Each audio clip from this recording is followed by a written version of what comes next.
Online tech hub या YouTube चॅनलमध्ये सर्वांचं सहर्ष स्वागत. या यूट्यूब चॅनलवरती आपण सी प्रोग्रामिंग लेक्चर्स स्टार्ट केलेले आहे.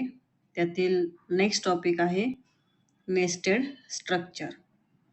तर बघा, आत्तापर्यंत जवळजवळ आपण 17 व्हिडिओज अपलोड केलेले आहेत आणि सी लँग्वेज एवढं बेसिक लेवलला जाऊन तुम्हाला कोणीही शिकवणार नाहीये. याच्यामध्ये अगदी बेसिक कन्सेप्ट पण तुमच्या क्लिअर करण्यात आलेले आहेत. तर नक्कीच पाठीमागचे व्हिडिओ तुम्ही बघून घ्या. तुम्हाला त्याच्यामध्ये काही प्रॉब्लेम असेल, एखादी कन्सेप्ट समजत नसेल, तरीही तुम्ही कधीही व्हिडिओच्या खाली कमेंट करा. त्या टॉपिकवरती मी तो टॉपिक तुम्हाला त्या टॉपिकवरती परत तुम्हाला व्हिडिओ एखादा अपलोड केला जाईल किंवा पर्सनली पण गाईड केलं जाईल. ठीक आहे. तर बघूयात आपण नेक्स्ट टॉपिक आहे नेस्टेड स्ट्रक्चर. तर बघा, nested structure in a C. C provides us the feature of nesting one structure within another structure. Nested structure means what? तर इथं काय, तर nesting of one structure within another structure, म्हणजे एका structure मध्ये दुसरं स्ट्रक्चर घेणं, that is called nested structure. By using which complex data types are created. की हे यूज केल्यामुळे काय होतं, कॉम्प्लेक्स डेटा टाइप काय होते तर क्रिएट केले जातात. For example, we may need to store the address of entity employee in a structure. जर तुम्हाला काय करायचं आहे तर एम्प्लॉयचा ऍड्रेस स्टोअर करायचा आहे, तर त्या ठिकाणी तुम्ही नेस्टेड स्ट्रक्चर घेऊ शकता. कसं, तर बघा, the attribute address may also have sub parts as a state number, city name, नंतर स्टेट असेल, त्यानंतर पिनकोड असेल. तर यावेळी तुम्ही नेस्टेड स्ट्रक्चर ही कन्सेप्ट यूज करू शकताय. ठीक आहे. कधी, समजा तुम्ही काय घेतले की एम्प्लॉईचा डेटा तुम्हाला स्टोअर करायचा आहे. समजा एम्प्लॉईचा आयडी असेल, एम्प्लॉईचं नेम असेल, ठीक आहे, सॅलरी असेल, असा डेटा तुम्ही स्टोअर करायचा आहे. ऑल्सो तुम्हाला काय करायचं आहे की एम्प्लॉईचा ॲड्रेस पण स्टोअर करायचा आहे. काय स्टोअर करायचा आहे, ॲड्रेस. तर ॲड्रेस स्टोअर करताना ॲड्रेस हा काही सिंगल असणार आहे का, हो नसणार आहे. ॲड्रेसमध्ये काय असेल, मग स्ट्रीट नंबर असेल, सिटी नेम असेल, तहसील असेल, डिस्ट्रिक्ट असेल, स्टेट असेल, पिनकोड असेल, असे वेगवेगळे त्याच्यामध्ये फील्ड असतील. तर तेव्हा तुम्ही एम्प्लॉयला एक स्ट्रक्चर घेऊ शकता आणि ॲड्रेससाठी एक स्ट्रक्चर घेऊ शकताय. ठीक आहे. त्याला काय म्हणायचं तर नेस्टेड स्ट्रक्चर. ठीक आहे. बघूयात आपण काही कन्सेप्ट डीपमध्ये. तर hence to store the address of employee, we need to store the address of employee into separate structure and nest the structure address into the structure employee. आपण काय करणार या ठिकाणी, तर ॲड्रेस स्ट्रक्चर एक काय करणार आपण डिफाईन करणार, त्याचे काय असतील ते मेंबर, आणि दुसरं कुठलं घेणार आपण ऑल्सो एम्प्लॉईज एक स्ट्रक्चर घेणार. आणि हे जी काही स्ट्रक्चर आहे, कुठला ॲड्रेस स्ट्रक्चर, याच्यामध्ये काय करणार आपण नेस्टिंग करणार. काय करणार, नेस्टिंग करणार. त्याला व्हायचं काय तर nested structure within another structure. In short लक्षात काय ठेवायचं, one structure within another structure, that is called nested structure. ठीक आहे. नेक्स्ट बघूयात. बघा, आता हे जे काही नेस्टिंग आहे, एक स्ट्रक्चर दुसऱ्या स्ट्रक्चरमध्ये नेस्टिंग करणं असेल किंवा इन्क्लूड करणं असेल, तर देर आर टू वेज, दोन वेने करता येतं. एक आहे बाय सेपरेट स्ट्रक्चर आणि बाय सेकंड आहे काय तर बाय एम्बेडेड स्ट्रक्चर. तर वन बाय वन बघूया आपण दोन्ही टेक्निकनं how to nest one structure into another structure. तर बघा, फर्स्ट बघतोय आपण काय सेपरेट स्ट्रक्चर. या ठिकाणी नेमच इंडिकेट करते. तुम्हाला काय करावं लागतील, we create the two structures but the dependent structure should be used inside the main structure as a member. इथे काय करावं लागेल तुम्हाला, जी काय डिपेंडंट स्ट्रक्चर आहे ते काय करावं लागेल तुम्हाला मेन स्ट्रक्चर मध्ये ऍज अ मेंबर म्हणून डिक्लेअर करावं लागेल. तर इथं बघा एक्झाम्पल घेतलं, इथं आपण स्ट्रक्ट डेट घेतलंय.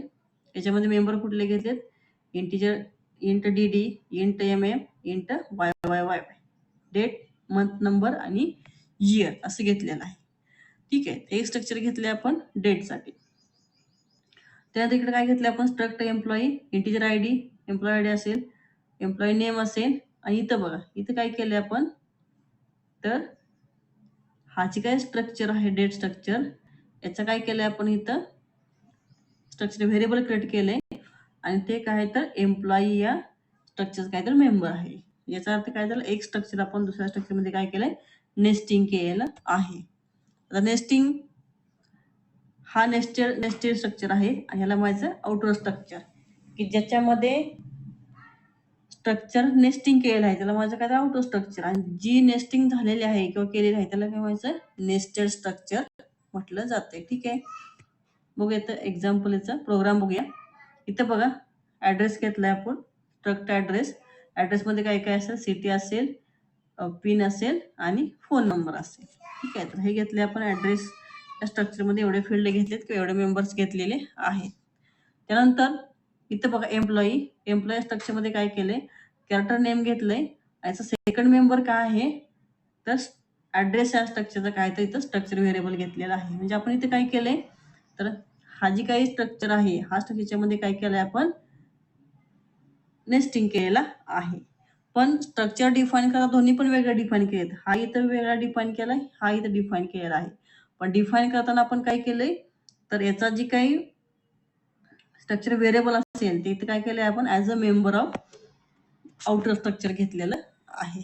तर हे काय तर एक्झाम्पल आहे. एक्झाम्पल पुढे कंटिन्यू बघूया, अजून पुढे काय आहे ते बघा. इथे काय घेतले आपण, struct employee EMP variable create केले त्याचं. याच्यामध्ये आपण रन टाइम व्हॅल्यूज घेतली, नेम असेल, सिटी असेल, पिन असेल आणि फोन असेल. ठीक आहे, आता बघा याच्यामध्ये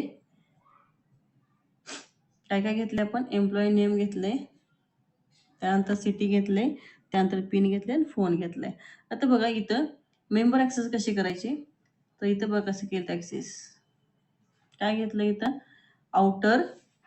आउटर स्ट्रक्चरचा व्हेरिएबल डॉट नेस्टेड स्ट्रक्चरचे व्हेरिएबल डॉट काय मेंबर नेम. म्हणजे हा जी काही एक्झाम्पल आहे याच्यामध्ये तुम्हाला हे मेंबर ॲक्सेस करायचं असेल, जनरली आपण काय करतो, तर त्या स्ट्रक्चर व्हेरिएबलनं मेंबर ॲक्सेस करतो.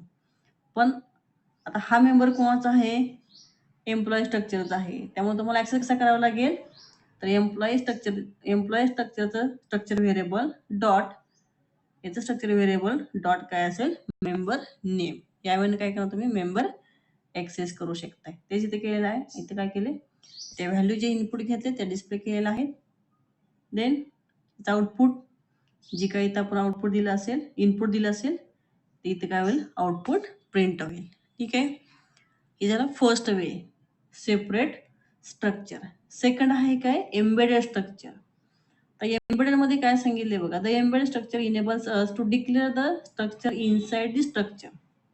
इथं बघा, इथं काय करतोय आपण, स्ट्रक्चर डिक्लेअर करतोय, कुठं करतोय, दुसऱ्या स्ट्रक्चर मध्ये. तेव्हा काय म्हणलं त्याला, एम्बेडेड स्ट्रक्चर. म्हणजे एक स्ट्रक्चर दुसऱ्यामध्ये आपण एम्बेड करतोय, इन्क्लूड करतोय. ठीक आहे, hence it requires less line of codes but it cannot be used in multiple data structures. हे मल्टिपल डेटा स्ट्रक्चरमध्ये यूज केलं जाऊ शकत नाही जनरली. ठीक आहे, तर बघूया आपण याची काय आहे एक्झाम्पल. बघा इथं काय घेतलंय आपण, एम्प्लॉई घेतलंय. एम्प्लॉईमध्ये ID नेम. इथे बघा काय केलंय आपण, एक स्ट्रक्चर काय केलं दुसऱ्या स्ट्रक्चरमध्ये आपण डिक्लेअर करून टाकले, कशामध्ये, एम्प्लॉईमध्ये. त्यामुळे याला वेळ काय म्हणायचं, एम्बेडेड. का तर हा याच्यामध्ये आपण काय केलंय, एम्बेड करतोय, इन्क्लूड करतोय. ठीक आहे, त्यानंतर DOJ डेट ऑफ जॉईनिंग, हे काय स्ट्रक्चर व्हेरिएबल आहे कोणाचं आहे, डेट या स्ट्रक्चरचं आहे. इथे काय EMP1 आहे, कोणाचं आहे स्ट्रक्चर व्हेरिएबल, एम्प्लॉई या स्ट्रक्चरचे. इथं मेंबर ॲक्सेस करताना कसे मेंबर ॲक्सेस करणार, जर तुम्हाला ID मेंबर ॲक्सेस करायचं असेल कसं करणार आहे, तर EMP1 डॉट ID. त्यानंतर कॅरेक्टर नेम कसं करणार आहे, EMP1 डॉट नेम, यावेळी ॲक्सेस करणार आहे. ठीक आहे, आणि जर तुम्हाला DDMM YY जर ॲक्सेस करायचं, कशी करणार ॲक्सेस, तर बघा ॲक्सेस कशी करणार आहे, EMP1 आउटर स्ट्रक्चरचा स्ट्रक्चर व्हेरिएबल, त्यानंतर नेक्स्ट स्ट्रक्चर कुठलं आहे तुमचं, डेट आहे, त्याचं काय घेतलंय आपण इथं, DOG घेतले. काय घेतले, DOG हा काय स्ट्रक्चर व्हेरिएबल आहे. त्यामुळे काय इथं EMP1 dot DOG dot DD, file dot DD, same like EMP1 dot MM. आणि थर्ड काय, EMP1 dot DOJ dot YYY. यावेळी तुम्ही काय करा, मेंबर ॲक्सेस करू शकताय. ठीक आहे. त्यानंतर याचं बघूया पुढं प्रोग्राम काय आहे. आता बघूया ॲक्सेस कसे करणार आहे आताच बघितले आपण. कसे ॲक्सेस करणार आहे तर आउटर स्ट्रक्चरचं variable dot inner structure variable dot मेंबरचं नेम यावर तुम्ही ॲक्सेस करणार आहात. एक्झाम्पल बघा तेच घेतलं एम्प्लॉय घेतला इथं त्याच्यामध्ये डेट काय केले आपण स्ट्रक्चर घेतलंय एम्बेड केलेलं आहे कशामध्ये एम्प्लॉय या स्ट्रक्चरमध्ये एम्बेडिंग केलेलं आहे. इथं बघा E1 dot I D E1 काय आहे E1 काय आहे तर इथं बघा काय आहे E1 एम्प्लॉई स्ट्रक्चरचं स्ट्रक्चर व्हेरिएबल नेम आहे. ठीक आहे. तर बघा काय इथं E1 हा काय एम्प्लॉई स्ट्रक्चरचं स्ट्रक्चर व्हेरिएबल नेम आहे. त्यानंतर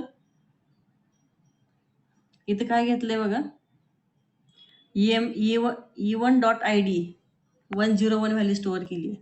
E1 डॉट नेम मध्ये काय केलंय सोनू जायसवाल ही व्हॅल्यू काय केली आपण कॉपी केलेलं आहे. strcpy हे फंक्शन वापरता. strcpy हे फंक्शन आपण स्ट्रिंग हँडलिंग फंक्शन्सचा एक व्हिडिओ अपलोड केलेला आहे स्ट्रिंग हँडलिंग फंक्शनचा. त्याच्यामध्ये भरपूर काही स्ट्रिंग फंक्शन घेतलेले आहेत. तर तुम्ही तो व्हिडिओ बघितला नसेल तर बघून घ्या. तुम्हाला बाकीचे पण फंक्शन कोणते कोणते ते तुम्हाला समजून जातील. ठीक आहे. त्यानंतर बघा E1 dot DOJ dot DD equal to 10 date किती घेतली आपण 10 घेतली. त्यानंतर मंथ नंबर काय असेल 11 वाय काय 2014. तर अशी आपण काय घेतली इथं डेट घेतलेली आहे आणि ही डेट काय केली आपण पुढे जाऊन डेटा काय केलाय प्रिंट केलेला आहे. प्रिंट कसा केलाय बघा इथं E1 dot I D print केलेला आहे E1 डॉट नेम प्रिंट केलेला आहे आणि डेट ऑफ जॉईनिंग जे आहे या फॉर्मॅटमध्ये काय डिस्प्ले केलं आहे DDMMYY. इथं बघा DDMMYY E1 dot DOG dot DD E1 dot DOG dot MM E1 dot DOG dot YYYY या वेळेनं काय केलं इथं आपण मेंबर ॲक्सेस केलेले आहेत. ठीक आहे. याचं आउटपुट काय येईल एम्प्लॉय आय डी जी काही तुम्ही दिला असेल तो एम्प्लॉय नेम आणि डेट आपण जी काही दिली असेल ती. ठीक आहे. तर हे तुझ्या प्रोग्राम काय असेल आउटपुट असेल. तर बघा आतापर्यंत आपण ॲरे ऑफ बघा आता पण जवळजवळ आपण 17 ते 18 टॉपिक्स काय केलेत आपण डिस्कस केलेले आहेत. तर एवढ्या टॉपिकचे व्हिडिओ यूट्यूब चॅनलवरती अवेलेबल आहेत. जर तुम्ही बघितलं असेल तर नक्कीच बघून घ्या. तुम्हाला यातून नक्कीच बेनिफिट्स होईल. जर तुम्हाला कोणत्याही लँग्वेजमध्ये जर कमांड असेल टेक्निकल स्ट्रॉंग व्हायचं असेल तर सी लँग्वेज ही प्रोग्रामिंग लँग्वेज सगळ्या लँग्वेज काय तर ॲज अ बेस लँग्वेज आहे. लक्षात ठेवा काय आहे तर बेस लँग्वेज आहे. जर तुम्हाला सी लँग्वेज जर परफेक्ट समजली किंवा तुम्हाला सी लँग्वेजमध्ये जर कमांड असेल तर तुम्हाला कोणतीही प्रोग्राम लँग्वेज अगदी आता ज्या अवेलेबल आहेत जावा असेल C# असेल किंवा पायथॉन असेल किंवा इथून पुढे काही नवीन अजून ज्या काही लँग्वेज येतील इन्व्हेंट होतील त्या सगळ्यांचा बेस असणार आहे काय तर सी लँग्वेज. तर मग सी लँग्वेजमध्ये जेवढ्या काही कन्सेप्ट्स आहेत त्या कन्सेप्ट तेवढ्या क्लिअर करून घ्याव्या. नक्कीच तुम्हाला त्याचा बेनिफिट होईल. ठीक आहे. तर थांबूया. Thank you all of you.